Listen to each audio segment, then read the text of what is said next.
Cosmetic organiser bag ಇದು. ತುಂಬ ದಿನದಿಂದ ತೊಗೋಬೇಕು ಅಂದ್ಕೊಂಡಿದ್ದೆ, ತೊಗೊಳ್ಳಿಕ್ಕಾಗಿರಲಿಲ್ಲ. ಇದು ಮಿಸ್ಸಿಂಗ್ ಆಗ್ತಿತ್ತು ಪ್ಲೇಸಲ್ಲಿ, ಹಾಗಾಗಿ ಇದೊಂದು ಬುಕ್ಕಿಂಗ್ ಮಾಡಿದ್ದೆ. ಬನ್ನಿ ಪ್ಯಾಕಿಂಗ್ ಓಪನ್ ಮಾಡೋಣ. ಕಾಸ್ಮೆಟಿಕ್ ಬ್ಯಾಗ್ ತುಂಬ ಕ್ವಾಲಿಟಿ ವೈಸ್ ಅಂತೂ ನೆಕ್ಸ್ಟ್ ಲೆವೆಲ್ ಇದೆ. ತುಂಬ ಚೆನ್ನಾಗಿದೆ ಕ್ವಾಲಿಟಿ. ನಂದು ಔಟ್ಸೈಡ್ ಹೋಗಬೇಕಾದ್ರೆ ಕ್ಯಾರಿ ಮಾಡಲಿಕ್ಕೆ ತುಂಬ ಸಮಸ್ಯೆ ಆಗ್ತಾಯಿತ್ತು. ತೊಗೊಳ್ಳೋಣ ಅಂದ್ಕೊಂಡಿದ್ದೆ, ಹೀಗೆ ಮರ್ತೋಗ್ಬಿಡ್ತಿತ್ತು ನನಗೆ. ಹಾಗಾಗಿ ಈಗ ಹಾಲಿಡೇ ಬಂತಲ್ಲ, ಹೋಗಬೇಕಲ್ಲ ಔಟ್ಸೈಡು ಟ್ರಿಪ್ಪು ಅದು ಇದು ಅಂದ್ಕೊಂಡು ಕ್ಯಾರಿ ಮಾಡಲಿಕ್ಕೆ ಸಪ್ರೇಟು ಬಟ್ಟೆ ಒಳಗಡೆ ಹಾಕ್ಕೊಂಡ್ರೆ ಎಲ್ಲ ಮಿಕ್ಸ್ ಆಗಿಬಿಡುತ್ತೆ ಅಂತ ಸಪ್ರೇಟು ಇದು ಕಿಟ್ಟನ್ನು ತರಿಸಿದ್ದೀನಿ ನಾನು. ಕ್ವಾಲಿಟಿ ಅಂತೂ ತುಂಬ ಚೆನ್ನಾಗಿದೆ. ಎಲ್ಲ ನೀಟಾಗಿ ಪ್ಯಾಕಿಂಗ್ ಮಾಡಿ ಇಟ್ಕೊಬೋದು. ಪುಟ್ಟಾಗಿ ಕ್ಯೂಟಾಗಿ ಚೆನ್ನಾಗಿದೆ.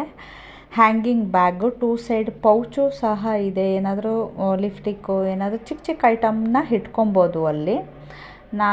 ನಂದು ಶಾಂಪೂ, ಕಂಡೀಷನರು, ಬಾಡಿ ಲೋಷನ್ನು, ಲಿಪ್ಸ್ಟಿಕ್ಕು, ನನ್ನ ಥಿಂಗ್ಸನ್ನು ಎಲ್ಲ ಇದರಲ್ಲಿ ಕ್ಯಾರಿ ಮಾಡ್ಬೋದು. ನನ್ನ ಐಟಮ್ಸ್ ಎಲ್ಲ ಎಲ್ಲೂ ಮಿಸ್ ಆಗ್ದಂಗೆ ನೀಟಾಗಿ ಪ್ಯಾಕಿಂಗ್ ಮಾಡಿ ಇಟ್ಕೊಂಡು ಹೋಗ್ಬೋದು. ನೋಡಿ ಹ್ಯಾಂಡಿಂಗ್ ಎಷ್ಟು ಕ್ಯೂಟಾಗಿ ಚೆನ್ನಾಗಿದೆ, ಪುಟ್ಟಾಗಿ. ನನಗಂತೂ ತುಂಬ ಇಷ್ಟ ಆಯಿತು ಇದು. ನೋಡಲಿಕ್ಕೂ ತುಂಬ ಚೆನ್ನಾಗಿದೆ. ಕ್ವಾಲಿಟಿ ವೈಸು ಅಷ್ಟೇ ಸೂಪರ್ಬಾಗಿದೆ. ಬಟ್ ಸ್ಲಿಪ್ಪರ್ ಸ್ಟ್ಯಾಂಡ್ ಮೇಲೆ ಒಂದು ಮಿಸ್ಸಿಂಗ್ ಆಗ್ತಾಯಿತ್ತು. ಇದನ್ನು ನಾನು ಮೀಶೋದಲ್ಲಿ ಬುಕ್ಕಿಂಗ್ ಮಾಡಿದ್ದು. ನಾನು ಹೀಗೆ ಸರ್ಚ್ ಮಾಡ್ತಾ ನೋಡ್ತಾ ಇದ್ದೆ. ಇದು ತುಂಬ ಇಷ್ಟ ಆಯಿತು. ಅದು ಮಿಡಲಲ್ಲಿ ಬ್ಲ್ಯಾಕ್ ವಾಸ್ ಇಟ್ಬಿಟ್ಟು, ಇದು ಗೋಲ್ಡ್ ಕಲರು. ಅದು ಆ ಕಡೆ ಈ ಕಡೆ ಸೈಡಿಗೆ ಇಟ್ಟರೆ ತುಂಬ ಲುಕ್ಕು ತುಂಬ ಚೆನ್ನಾಗಿರುತ್ತೆ ಅಂತ ಇದನ್ನು ಬುಕ್ ಮಾಡಿ. ಏನೋ ಒಂಥರ ನೋಡಿ ಖಾಲಿ ಅನ್ನಿಸ್ತಿತ್ತು ಆ ಕಡೆ ಈ ಕಡೆ. ಹಾಗಾಗಿ ಇದನ್ನು ಬುಕ್ ಮಾಡಿ ತರಿಸಿದ್ದು ಮೀಶೋದಲ್ಲಿ. ತುಂಬ ಚೆನ್ನಾಗಿದೆ, ಫ್ಲವರ್ ಥರ. ನನಗಂತೂ ತುಂಬ ಇಷ್ಟ ಆಯಿತು.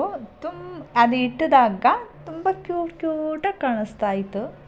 ನನಗೂ ತುಂಬ ಇಷ್ಟ ಆಯಿತು.